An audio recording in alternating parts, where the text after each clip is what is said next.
Warahmatullahi wabarakatuh. Saya Halimatus Sa'diah, NIM T 2017-4041.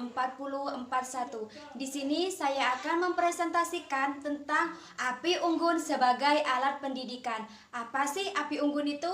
Api unggun adalah api luar ruangan yang didapat dari sengaja menyalakan kayu bakar, potongan kayu, atau kumpulan dahan, ranting, jerami, atau daun-daun yang kering. Pramuka yaitu pencinta alam atau peminat kegiatan alam bebas yang sering membuat api unggun sewaktu berkemah atau melakukan kegiatan di alam terbuka. Contohnya seperti di gunung atau di hutan, di lapangan seperti itu. Setelah itu, api unggun merupakan salah satu bentuk kegiatan di alam terbuka, khususnya yaitu pada malam hari. Api unggun ini dilaksanakan pada malam hari. Pada mulanya, api unggun ini digunakan sebagai tempat pertemuan sesama anak pramuka. Dan di samping itu, api unggun ini penghangat badan dan menjauhkan dari binatang-binatang buas yang ada di tempat tersebut. Setelah itu, dalam kegiatan kepramukaan ini, api unggun itu dilaksanakan dalam seperti acara dengan suasana yang sangat gembira, riang gembira atau riang senang di sana.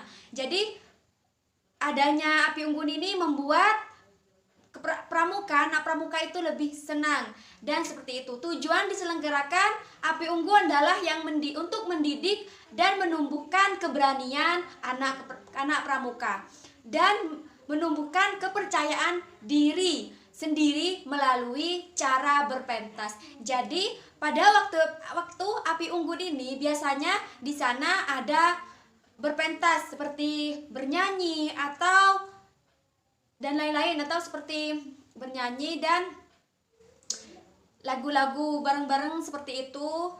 Terus kadang ada drama seperti itu. Itu yang disebut dengan api unggun, adanya api unggun. Terima kasih. Assalamualaikum warahmatullahi wabarakatuh. Assalamualaikum warahmatullahi wabarakatuh. Di sini saya Fitria Lailatul Hasanah, NIM 2017-4023. Baik, di sini saya akan mempresentasikan tentang sifat-sifat api unggun. Nah, sifat-sifat api unggun itu ada dua, yaitu api unggun resmi dan api unggun biasa. Di sini api unggun resmi adalah api unggun yang dilaksanakan untuk acara-acara resmi, misalnya pelantikan, pelepasan anggota satuan, dan sebagainya. Lalu api unggun ini dilaksanakan harus dengan lebih hikmat, suasana gembira agak dikurangi. Nah, sifat yang kedua yaitu api unggun biasa. Di sini api unggun biasa adalah api unggun yang merupakan rangkaian atau bagian dari kegiatan besar, misalnya persami, jambore, raimuna, dan sebagainya. Api unggun itu lebih bersifat hiburan sehingga suasananya lebih gembira. Para peserta mendapatkan kesempatan untuk menampilkan atraksi mereka masing-masing. Atraksi mereka secara penampilan mereka dilaksanakan secara spontanitas dan bebas, namun batas norma-norma kesopanan dan ketertiban harus dijaga.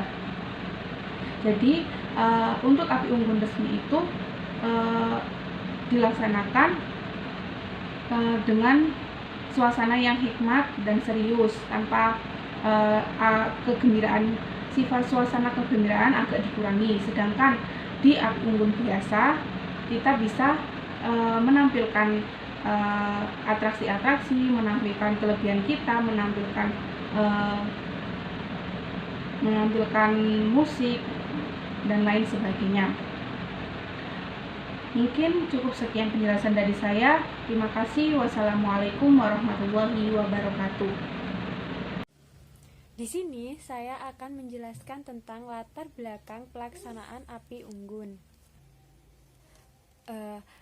Api unggun adalah api di luar ruangan yang didapat dari sengaja menyalakan kayu bakar, potongan kayu, atau kumpulan dahan, ranting, jemari, atau daun-daun kering.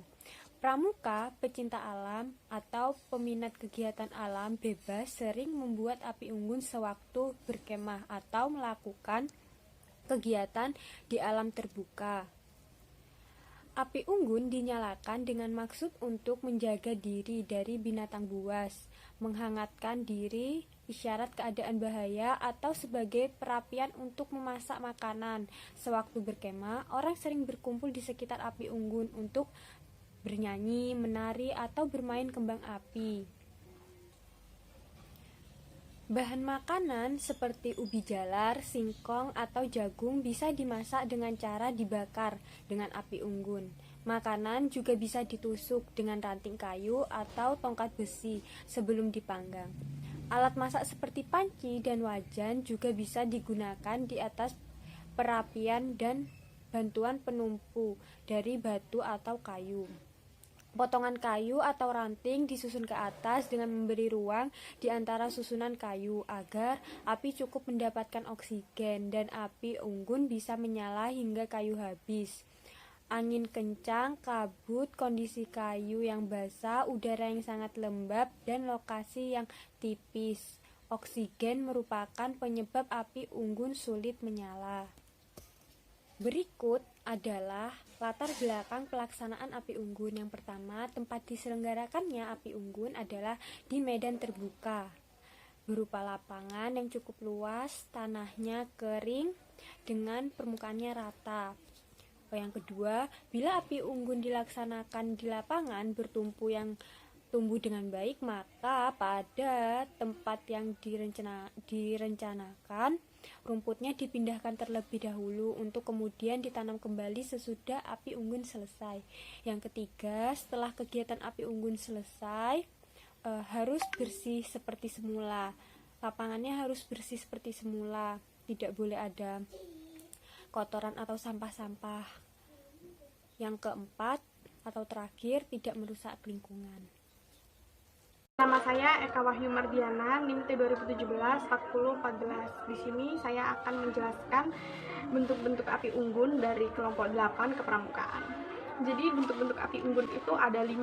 Yang pertama, bentuk piramida segitiga, kayu kering disusun segitiga sama sisi, makin ke atas segitiganya semakin kecil, sehingga ditengahkan ditumpukan kayu terdapat rongga.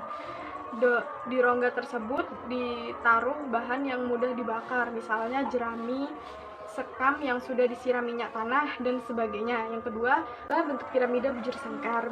Bentuk piramida bujur sangkar, cara penyusunannya kayu dan bahan bakar sama dengan bentuk piramida segitiga, hanya bentuknya saja bujur sangkar. Dan yang ketiga, bentuk pagoda tegak. Bentuk pagoda tegak itu kayu basah dan kayu kering ditata tegak, disandarkan pada gawangnya yang tidak mudah terbakar, misalnya kayu atau bambu basah.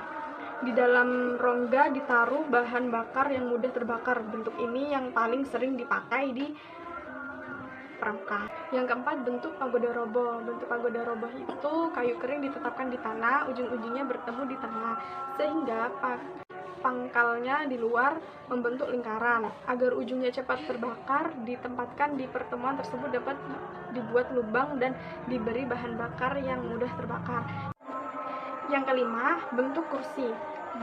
Dua kayu basah dipacakkan agak berjauhan dan agak condong ke belakang. Kayu-kayu disusun sedemikian rupa sehingga bentuknya kursi.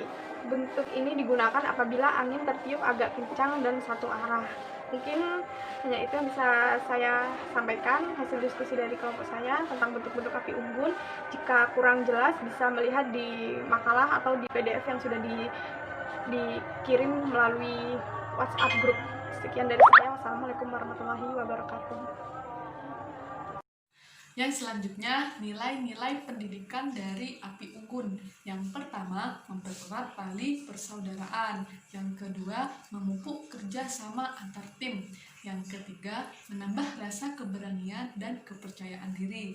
Yang keempat, membuat suasana gembira dan kebersamaan. Yang kelima, mengembangkan bakat dan kreativitas. Dan yang terakhir, memupuk disiplin bagi pelaku dan penonton. Sekian dari saya. Terima kasih.